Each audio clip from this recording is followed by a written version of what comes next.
여러분, 그 사람의 인생관과 세계관을 알 수 있는 한 가지 질문이 있다고 합니다.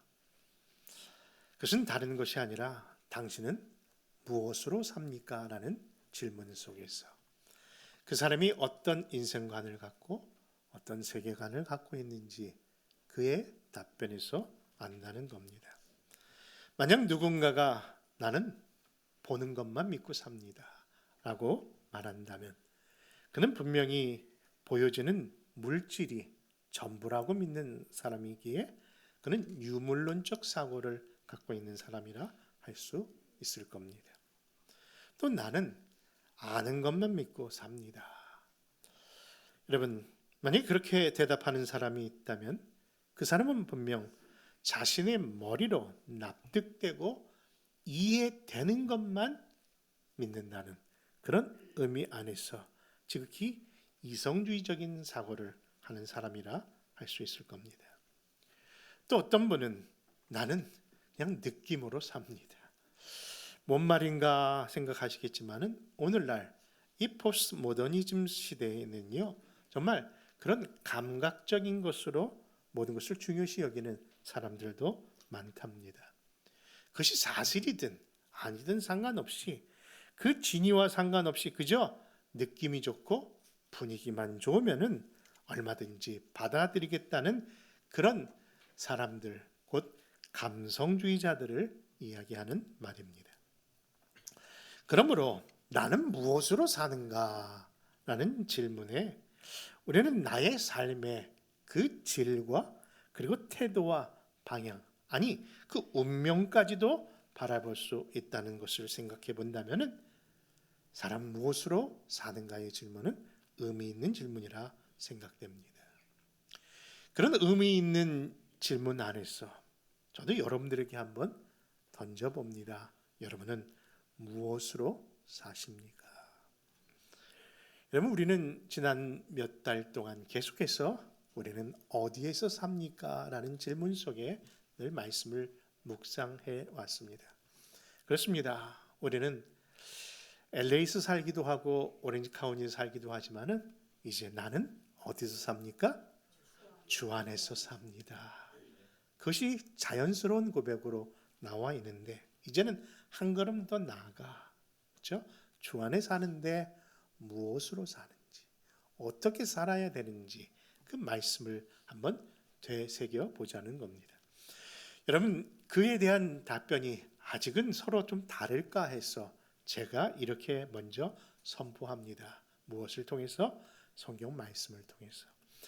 여러분, 성경은 우리에게 이렇게 살라 말씀합니다. 그것은 다른 것이 아니라 오직 의는 아멘, 믿음으로 살자는 내용입니다. 여러분, 그런 의미에서 오늘 믿음으로 사는 자의 그 믿음이 무엇인지, 어떠한 태도인지 한번 나누고자 합니다.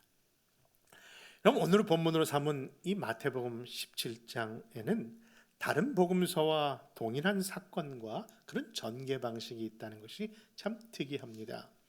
무슨 말인고 하니요, 공간복음이라고 하는 것은 마태, 마가, 누가복음인데요, 이 세 복음서가 이 본문의 말씀을 같은 전개 방식으로 이야기를 하고 있다는 거예요. 딱 이 말씀만 주어진 것이 아니라 그 전과 후를 같은 선상에서 이야기를 하고 있다는 겁니다. 좀 더 구체적으로 표현해 본다면요, 그 앞절에 무슨 사건이요? 변화산 사건의 이야기고 함께 이어서 오늘 이 말씀이 기록되어 있다는 겁니다. 여러분, 변화산 우리가 기억하는 내용은 무엇입니까? 그렇죠. 예수님과 모세와 엘리야가 그 변화산상에서 모인 것을 보고 그 황홀경에 빠진 베드로가 정말 산상에서 말할 수 없는 황홀경을 경험하게 되는데, 그 사건 이후에 이 말씀이 모든 복음서에서 기록하고 있다는 거죠. 특별히 공간복음서에서 말입니다. 말 그대로 변화산 위와 그리고 변화산 아래를 동시에 이야기하고 있는 겁니다. 그러니 변화산 위에서의 모습과 변화산 아래의 모습이 이처럼 다르다는 것을 성경은 이야기하고 있는 것이죠. 이미 표현되었습니다마는 변화산상 위에서는 근심도 없고 걱정도 없이 그저 거룩함과 영광스러운 환희의 장소와 시간이었는데, 그 산에서 내려온 그 산 아래의 모습들은 그와 정반대로, 그렇죠, 근심, 걱정, 침토람과 아픔과 질병이 난무한 그런 현장이 정말 두 말씀 속에서 완전히 대조되고 있는 것을 보게 되는 겁니다. 그러나 사랑하는 성도 여러분, 그런 암담한 현실과 환경 속에 살고 있는 이들이 바로 우리와 저와 여러분들이지만은, 비록 이 땅에 그런 모습 속에 우리가 살고 있지만은 한 가지 팁을 드린다면은, 그것은 바로 그리스도와 함께 있다면 여전히 그것도 하나님의 나라인 줄 믿습니다. 여러분, 그렇죠. 인생의 가장 큰 비결은 주님이 나와 함께 하신다는 것을 인식하고 내가 늘 주님 앞에 있는가 확인하고 사는 삶이라고 생각됩니다.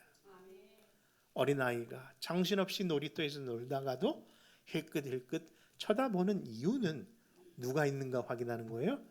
엄마가 있는가 확인하는 것처럼 우리의 삶 속에 때로는 우리가 하나님 없이 잠깐 잃었다는 순간도 있지만은 그 순간마다 자꾸 누구를 바라보자고요? 나를 온전케 하시는 예수 그리스도를 바라보는 삶의 태도가 진정한 복된 삶의 태도라는 것이죠.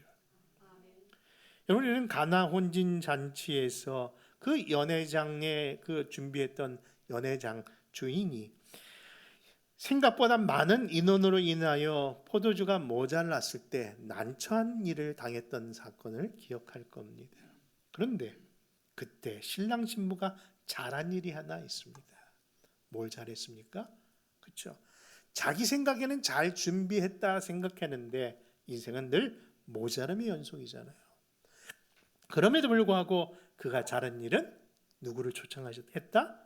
그렇죠. 그 혼인 잔치에, 그렇죠, 예수님이 그 자리에 있었다는 것 자체가 모든 문제의 해결 방안이었음을 이야기하는 것처럼, 사랑하는 성도 여러분, 내 삶의 현실에서 늘 무엇을 확인하자?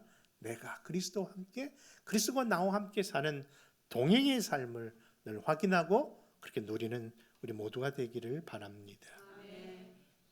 그리고 오늘 본문의 말씀 속에 보면요, 다른 공간복음과 비교해서 또 다른 점이 또 발견됩니다. 그것은 뭐냐면은 이 병든 아들의 그 병이 도대체 뭐냐 하는 질문 속에서 발견되는 서로의 차이점입니다.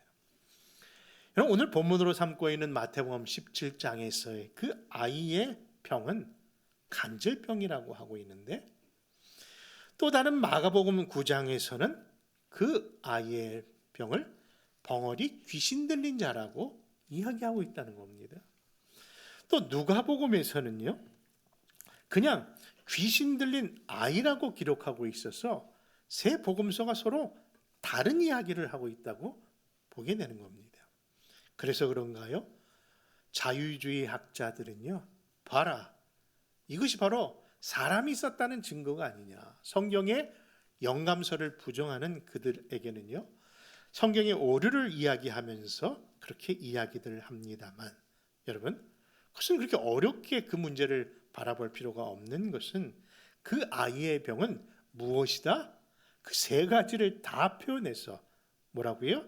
벙어리 되고 귀신 들린 간질병 환자였다는 것을 이야기하면 되는 것이죠. 서로 다른 모습 속에서 그 아이의 병을 바라본 겁니다. 그런데 왜 그렇게 볼 수 있냐면요, 사실 성경의 관점은 그 아이의 질병이 무엇이냐에 관심 별로 있지 않습니다. 그 아이가 정말 나았다는 것도 그것에 중점을 두고 있는 성경이 아니라는 것이죠. 여러분 보십시오. 그 모든 말씀 속에서 그 아이의 질병이라든지 그 아이가 질병에서 나았다는 것으로 이 말씀을 이야기를, 이 내용을 삼고 있는 것이 아니라 도리어 성경은 우리 예수님은 그것을 바라보고 있고 그 주위에 있는 사람들에 대하여 다른 것을 요구하고 있었다는 것을 이야기합니다. 여러분, 그것이 무엇일까요? 그것이 오늘 본문의 제목으로 삼은 것처럼 다른 것이 아니라 믿음, 그리고 믿음에 대한 이야기를 하고 계신다는 겁니다. 그에 대한 증거가 17절에 뭐라고 말씀합니까? 그 자리에 있던 모든 자에게 예수님이 뭐라고 하셨는가 하니 믿음이 없는 패역한 세대라고 하면서 그 세대가 바로 믿음 없음에 대한 이야기를 하셨기 때문입니다. 심지어 20절에서는 제자들에게도 따로 불러서 하시는 말씀이 그 아이의 병을 고치지 못한 이유도 믿음이 적은 까닭이라고 말씀하고 있는 겁니다. 이처럼 이 사건 속에 예수님께서 말씀하시고자 하는 그 요지는 바로 믿음이었음을 보면서 오늘 저와 여러분들에게도 요구하는 것은 다른 것이 아니라 바로 믿음임을 믿으시기 바랍니다. 그런 의미에서 성경은 우리에게 어떤 믿음을 요구하시는지 오늘 본문을 통해서 몇 가지 교훈을 삼겠습니다. 첫째, 기도하고 신뢰하는 믿음을 우리 예수님께서 요구하신다는 것 기억하십시다. 여러분, 뭐라고요? 기도하고 신뢰하는 믿음을 요구하신다. 그 말씀이 마태복음 17장 14절과 16절을 통해서 이어서 보겠습니다. 같이 읽습니다. 시작. 그들이 무리에게 이르매 한 사람이 예수께 와서 꿇어 엎드려 이르되 주여 내 아들을 불쌍히 여기소서. 그가 간질로 심히 고생하여 자주 불에도 넘어지며 물에도 넘어지는지라. 내가 주의 제자들에게 데리고 왔으나 능히 고치지 못하더이다. 여러분, 사실 산 아래에 있던 제자들이 그 아이의 병을 고치지 못했던 것은 어찌 보면은 이 세상 현실의 모습이라 할 수 있습니다. 왜냐하면은 병을 고친다는 것, 그렇죠, 귀신을 쫓아낸다는 것은 결코 쉬운 일이 아니기 때문이죠. 그러나 여러분, 그렇기 때문에 뭐 하라고요? 기도하고 믿음으로 신뢰하고 구하라고 하시는 겁니다. 여러분, 사실 우리의 삶에 일어나는 여러 가지 일들 가운데 기도하기를 원하시는 하나님은 그 일을 하나님이 함께하는 삶을 요구하고 계시기 때문입니다. 여러분, 사실요, 그렇죠? 우리가 약을 먹으면 나을 수 있고요, 병원에 가면 치료받을 수 있습니다. 그러나 그에 앞서서 기도하는 삶의 태도를 하나님이 요구하시는 것은 우리의 삶의 중심에 누가 계시다?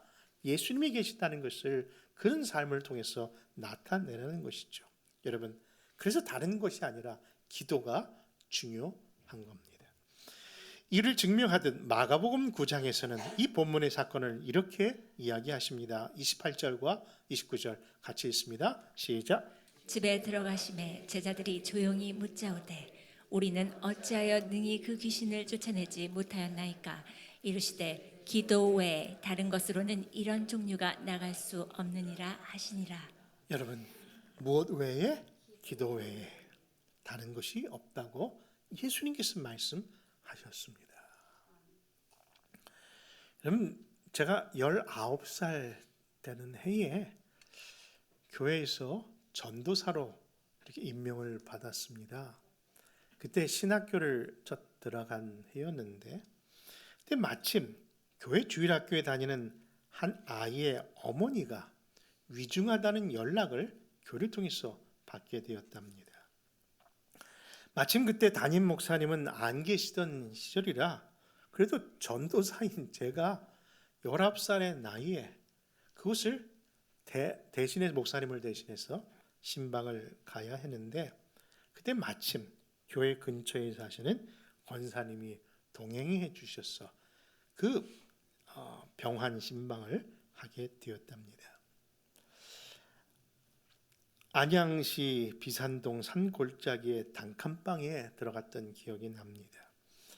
너무나도 가난한 집 같이 보였습니다. 그런데 그 방 안에 배를 움켜잡고 신음하는 어머니가 계셨고, 그리고 주일학교를 다니는 그 아이가 그런 어머니를 바라보며 눈가에 눈망울이 모여 있으면서 그 안타까움을 그것을 먼저 확인할 수 있었습니다. 그 순간 할 수 있는 것이 기도밖에 없기에 무릎 꿇고 기도하는데, 신학교 간 지 얼마 안 됐고 전도사로 부임받은 지도 사실 처음이라 어떻게 신방을 하는 것인지 또 어떻게 기도해야 되는지도 잘 모르지만은 그저 간절히 이 병 낫게 해달라고 기도했던 것 같습니다. 그런데 너무나도 감사했던 것은 같이 동행했던 권사님이 그저 기도의 말이 끝날 때마다 아멘, 아멘 해주시는데 얼마나 큰 힘이 되었는지 더 열심히, 더 오랫동안, 더 간절히 그렇게 기도했답니다. 그런데 그 기도를 마치고 교회로 돌아오는 길에 그 권사님이 저에게 이런 말을 하시는 거예요. 전도사님 수고하셨습니다. 그런데 저 어머니 오래 못 살겠죠?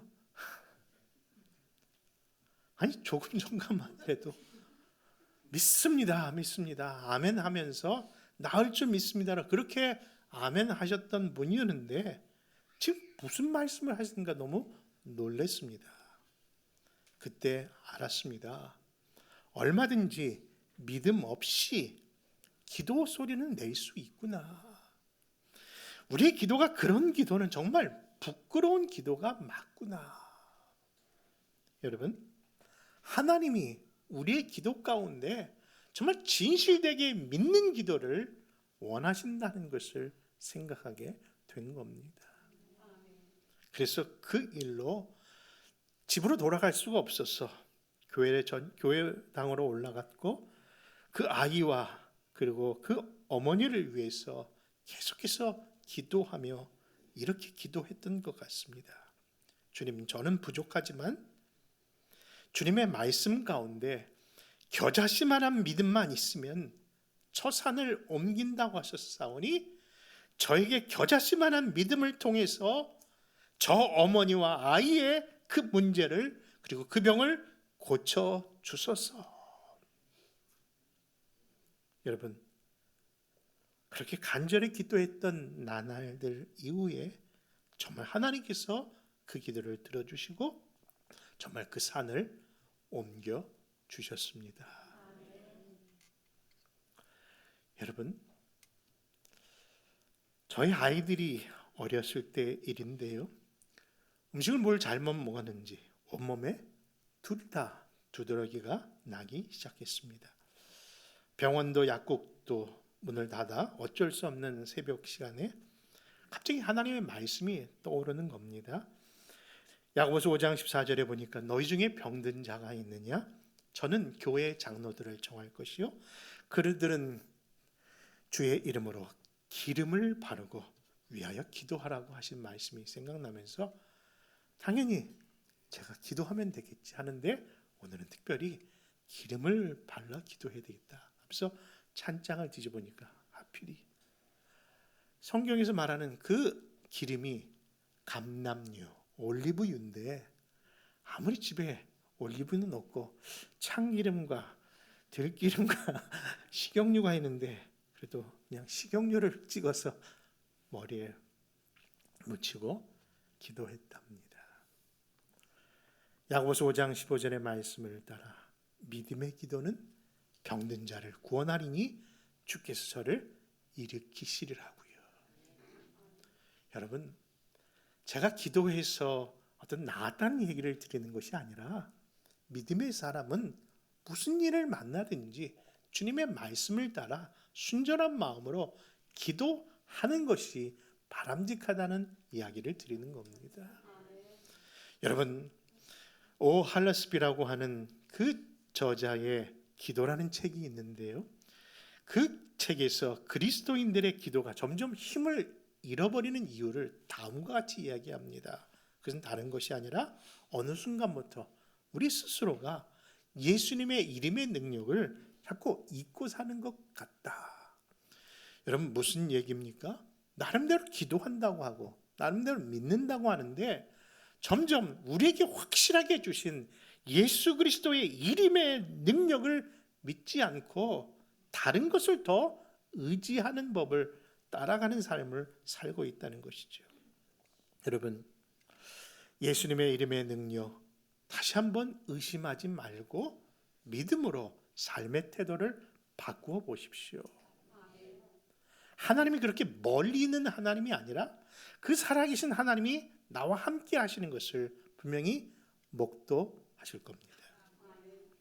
이에 대하여 야고보서 1장 6절과 7절은 뭐라고 합니까? 오직 믿음으로 구하고 조금 더 의심하지 말라. 의심하는 자는 마치 바람에 밀려 요동하는 바람 물결 같으니 이런 사람은 무엇이든지 주께 얻기를 생각하지 말라. 여러분, 왜 응답이 없냐고요? 왜 하나님이 역사하지 아니하시는 것 같냐고요? 여러분, 다른 것이 아니라 그 예수의 이름의 능력을 믿지 않고 믿음으로 기도하는 일을 이제는 등한시하는 삶을 내가 살고 있기 때문은 아닌지요. 여러분, 믿음의 기도는 뭡니까? 내가 열심히 기도하고 또 내가 열심히 노력하는 50%의 삶이 아니라, 아니 99%의 기도가 있다 할지라도 1%라도 그 의심이 있다면 결코 응답받으라는 것을 기대하지 말라는 것이라는 말씀을 우리가 되새겨 본다면요, 기도는 전적으로 어떻게 해요? 100% 하나님을 신뢰하면서 나오는 것임을 믿으시기 바랍니다. 여러분, 예수님도 그런 의미에서 이런 말씀을 하셨던 겁니다. 뭐라고요? 제자들에게 이 믿음이 적은 자여 왜 의심했느냐. 그들이 그 일을 행하지 않았던 거나 기도하지 않았다는 것이 아니라 그 안에 의심하는 것이 문제였다는 것이고, 의심이 그런 응답의 믿음의 결격 사유가 되었다는 것이죠. 그렇습니다. 불신과 의심은 결국 산을 옮길 수도 없고 어떤 기대도 기대할 수 없는 겁니다.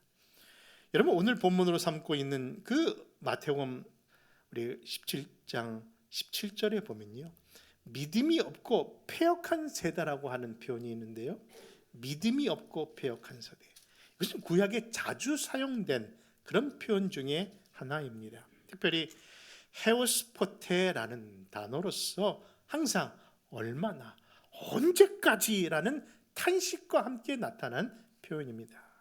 이것을 신명기 32장 5절에서는요, 모세가 그 불신하고 있는 이스라엘 백성을 향하여 책망했던 표현이기에, 어제 보면 예수님께서 바로 그 말씀을 인용해서 그 가운데 있는 사람들을 그렇게 믿음 없고 그리고 의심 있고 불신앙의 모습을 지적하는 표현이라 할 수 있는 것이죠. 그러므로 사랑하는 성도 여러분, 우리 안에 언제까지나 그리고 불신앙의 태도로 머뭇거리지 마시고요, 그 아이의 아비처럼 실패했어도 아니어도 또다시 주님께 나아가 뭡니까? 계속해서 하나님께 구하고 찾고 여러분 두드리신다면 분명히 하나님께서 하나님 되심을 분명히 나타내실 줄 믿습니다. 여러분, 이 땅에서 하나님이 찾으시는 최고의 기도의 자는요, 믿음의 사람은 다른 것이 아니라 뭐예요? 계속해서 주님께 문을 두드리는 자라고 늘 믿습니다. 여러분, 두드리십시오. 분명히 열릴 것입니다. 두 번째로 예수님을 믿어 살아있는 생명의 소유자가 되시기를 바랍니다. 우리 한번 19절과 20절의 말씀 같이 찾아 읽습니다. 시작. 이때 제자들이 조용히 예수께 나와 이르되 우리는 어찌하여 쫓아내지 못하였나이까. 이르시되 너희 믿음이 작은 까닭이니라. 진실로 너희에게 이르노니 만일 너희에게 믿음이 겨자씨 하나의 만큼만 있어도 이 산을 명하여 여기서 저기로 옮겨지라 하면 옮겨질 것이요 또 너희가 못할 것이 없으리라. 아멘. 여러분, 믿음의 이야기를 하는데 왜 예수님께서는 겨자씨를 비유로 사용했을까요? 그것은 씨 중에 가장 작은 씨이기 때문에 그랬을까요?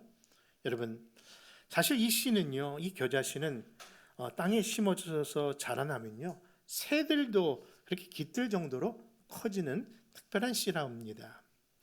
그러나 여러분, 여기서 우리가 놓치지 말아야 할 포인트는 이 믿음의 작다 크다의 의미로 이 말씀을 하기보다는 그 겨자씨 안에 들어있는 생명이 있느냐 없느냐의 문제임을 여러분 꼭 기억하셨으면 좋겠습니다. 왜냐하면 만약 작은 것이라고 예수님께서 그 이유로 이 말씀을 표현했다면요, 사실 겨자씨보다는 더 실감나는 우리들의 표현이 있지 않습니까? 뭐라고요? 아유, 눈꽃만큼한 것이라도, 그게 더 맞죠. 또 좀 속됩니다만은 코, 모같이, 그렇죠? 그런 표현이 더 우리 안에 실감나는 표현인데, 성경에서는 작다는 의미로 이 표현을 한 것이 아니라 그 안에 유무, 곧 예수님의 생명이 있느냐 없느냐로 이 말씀을 이야기하기 위해서 겨자 씨를 인용한 것이죠. 마치 죽은 것처럼 딱딱하게 보이는 씨앗이지만 그 안에 뭐가 있다면, 생명이 있다면 살아날 겁니다.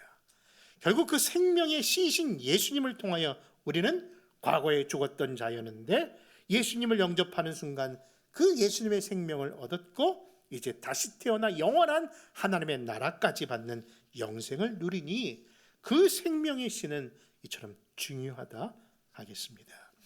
이에 대한 말씀이 여러분들 요한복음 21장과 6장에서 확인되는데요.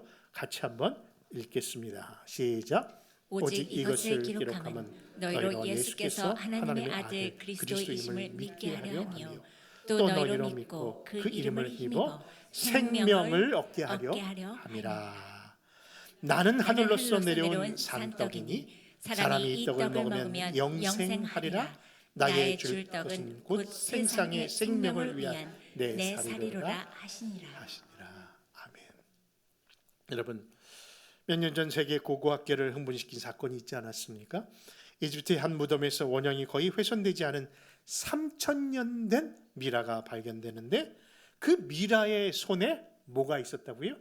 씨가 발견된 겁니다. 그러니까 3,000년 동안 그 미라의 손에 씨가 있었던 것이죠.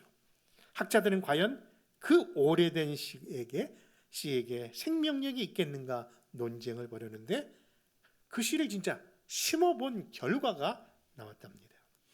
여러분, 그것은 3,000년이 지났어도 역시 그 씨 안에는 뭐가 있다고요? 생명력이 있어서 살아나더라는 것이죠. 여러분, 이 안에서 우리에게 주는 교훈이 뭡니까? 아무리 좋은 씨가 있다 할지라도 죽은 사람 손에 있으면 평생 발화하지 못합니다.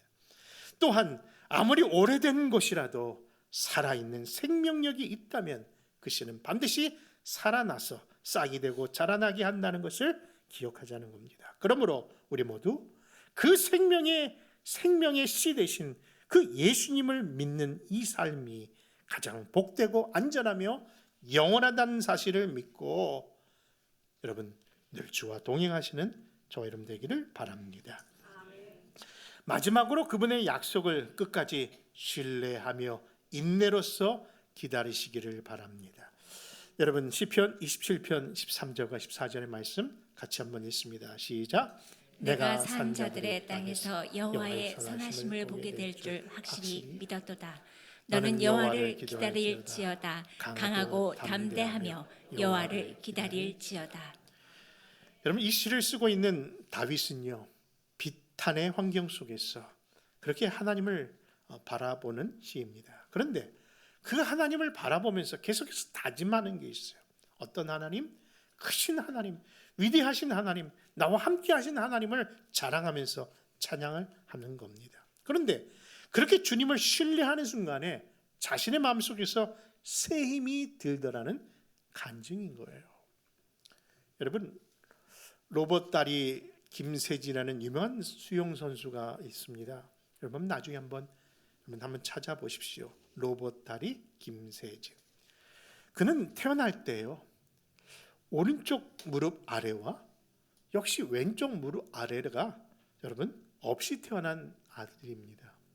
그리고 손가락도요, 손가락 3개가 그냥 없이 2손가락으로 사는 그렇게 태어난 아이입니다. 그 아이의 몰골을 본 부모는요, 안타깝게도 친부모로부터 버려진 인생이 되었고요. 그런 아이를 생후 6개월 때 보육원에서 자원봉사를 하던 양정숙 씨로 인해서 입양되고 그로 인해서 그 아이의 삶이 새로운 전환점을 갖게 된 이야기입니다. 믿음의 사람이었던 그 어머니는요, 그 세진이에게 늘 이렇게 말을 해줬다고 합니다. 너는 다리는 없지만 너에게 있는 것이 있는데 바로 하나님이 너와 함께 계신다. 어릴 때부터 수없이 넘어지고 그 넘어짐의 반복의 시절 속에서도 넘어지는 게 중요한 게 아니라 일어서면 돼. 주님이 내 다리를 붙들어 주시는 하나님을 의지하게 한 겁니다. 결국 그 넘어짐에서 결국 일어나 그 장애를 극복한 그 세진군은요, 영국에서 열린 세계 수영 선수권 대회에서 3관왕을 차지할 만큼 놀라운 역사를 경험합니다. 당시 박태환이라고 하는 마린보이 수영 선수가 유명한 것처럼 당대에 똑같은 이 김세진 군의 그 수영 실력이 세상에 드러난 겁니다.